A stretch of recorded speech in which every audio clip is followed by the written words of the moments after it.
Hey, what's up guys? Welcome to Curious Kingdom. Today we are recapping space sci-fi thriller movie Prometheus. The movie starts with a lone alien that looks like a human. This alien is up at the top of a waterfall, doing a special ceremony. The alien takes out a cup of dark liquid and drinks it. Then, something strange happens. The alien's body breaks down into tiny pieces of DNA and falls into the water, jumping ahead tens of thousands of years to the year 2089.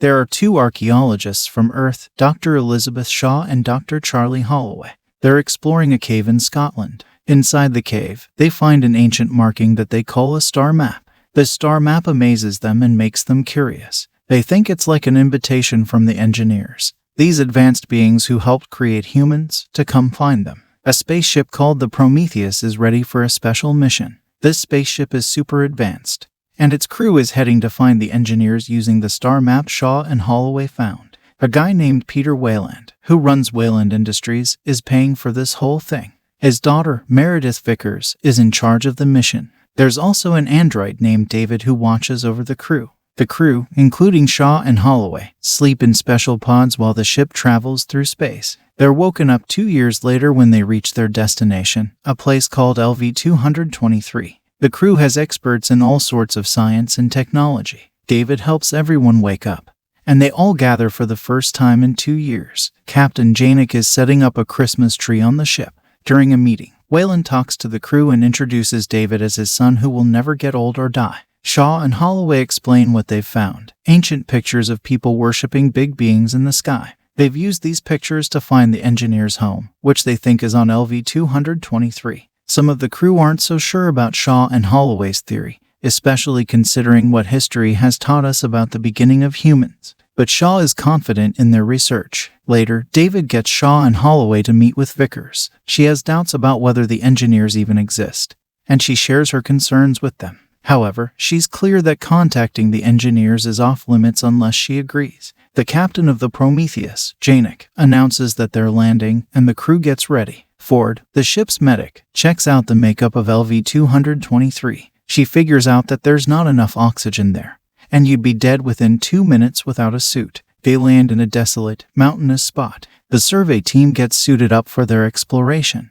Holloway wonders why David, the android who doesn't need to breathe, is wearing a suit. David casually explains that he wants to fit in and make others comfortable. They start exploring the mountainous area and find structures in perfect shapes and lines. Holloway notices that the air up on the mountains is breathable, unlike outside on LV-223. They warn him to keep his gear on, but he takes it off and can breathe fine. The others follow suit, thinking something is generating breathable air. They use a mapping device to scan the area, and a hologram back on the ship shows the whole place's layout. Deeper in the mountains, they find a decapitated alien body. One crew member, Fifield, freaks out and leaves. David tries to read the wall texts. He and Milburn decide to go back to the ship. Shaw, Holloway, Ford, and David enter a room with a massive statue of a head and cylinder-shaped stones. There are also unidentified creature corpses. David sees dark liquid coming from a stone and touches it, even though Shaw warns them not to touch anything. Shaw notices the air and murals changing and quickly grabs an alien skull with Ford. They bag it. Janik's team detects a storm and asks the survey team to return. David secretly takes one of the cylinder-shaped stones and leaves with the crew.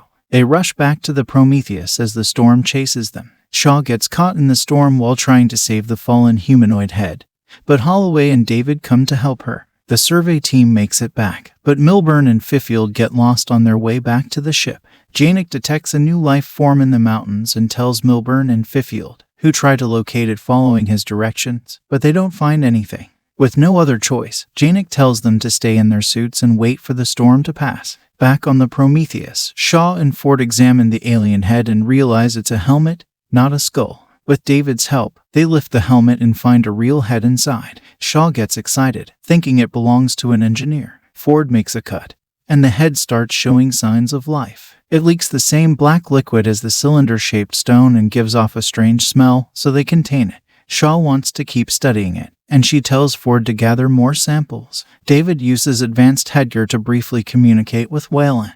Vickers interrupts and asks about their conversation. David refuses to share details, and Vickers gets angry, choking him. David reveals that Wayland wants him to work hard. Later, David talks to Holloway and asks how far he'd go for answers. Holloway says he'd do anything. Convinced, David secretly puts some of the black liquid he collected into Holloway's drink. Unaware, Holloway drinks it. Holloway then goes to Shaw's cabin. She shows him the matching DNA between engineers and humans, proving that engineers created humans. Holloway dismisses it, saying creating life isn't special and anyone could do it. Shaw becomes upset at the idea, revealing her own infertility. Holloway immediately consoles her, and they share an emotional moment. Meanwhile, Vickers enters the control room and talks to Janek.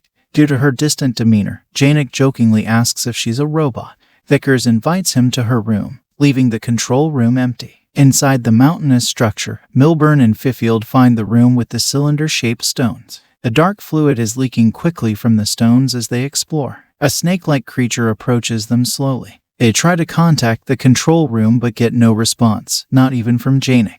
The creature attacks Milburn, breaking his arm. Fifield tries to help, but the creature sprays venom that damages Fifield's helmet. The creature kills Milburn and Fifield. The storm ends, and the Prometheus returns to the mountainous area. Holloway wakes up with red eyes and an odd sensation. Shaw gets a call from Janek about losing contact with Milburn and Fifield.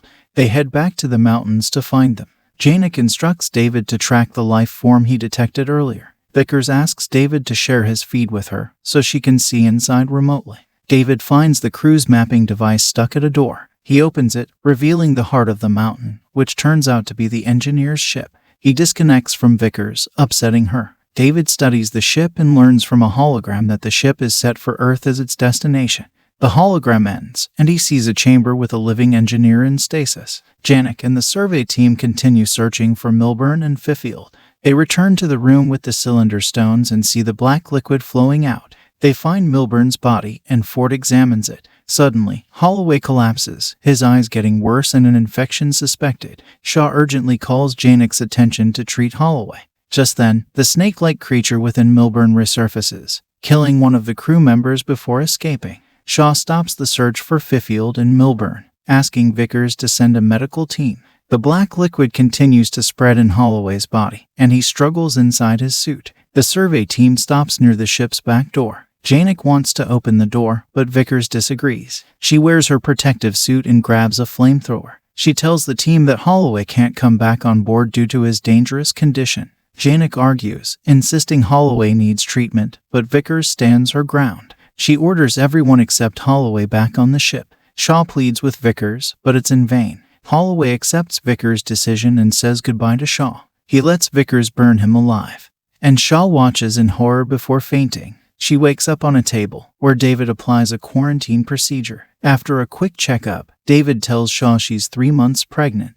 She's shocked, as she believed she was infertile. David explains the fetus is different, causing Shaw to panic. He suggests putting her in stasis until they return to Earth, but she insists on removing the creature immediately.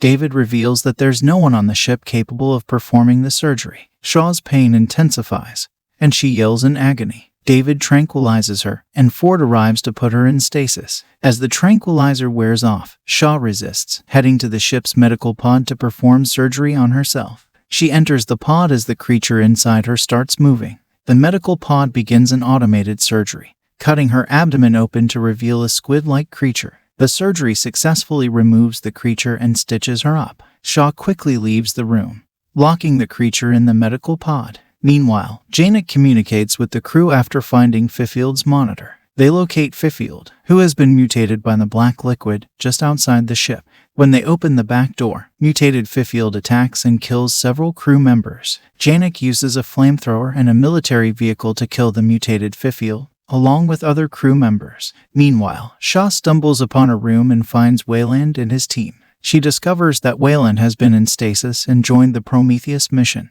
Shaw learns about David's interaction with the last living engineer. Wayland reveals that he funded the expedition because he trusts Shaw's research and believes that the engineers could help him achieve immortality. His ultimate goal is to find a way to live forever. Wayland gets ready to meet the engineer, leaving Shaw bewildered. Shaw goes back to her cabin to collect herself. Janek visits her and asks about her plans. He suggests that LV-223 might not be the engineer's home but a military facility. He urges her to return to Earth, but Shaw insists that they're close to getting answers since they've discovered a living engineer. Vickers meets her father, Wayland, in his protective suit. She warns him about the danger of going to the mountainous surface. They argue, with Vickers trying to make Wayland realize the inevitability of death. Despite her warnings, Wayland, accompanied by David, Ford, and Shaw, departs the ship to meet the engineer. Inside the mountainous core, they find numerous cylinder-shaped stones surrounding the room. Janek studies the structure and concludes that it's a massive ship.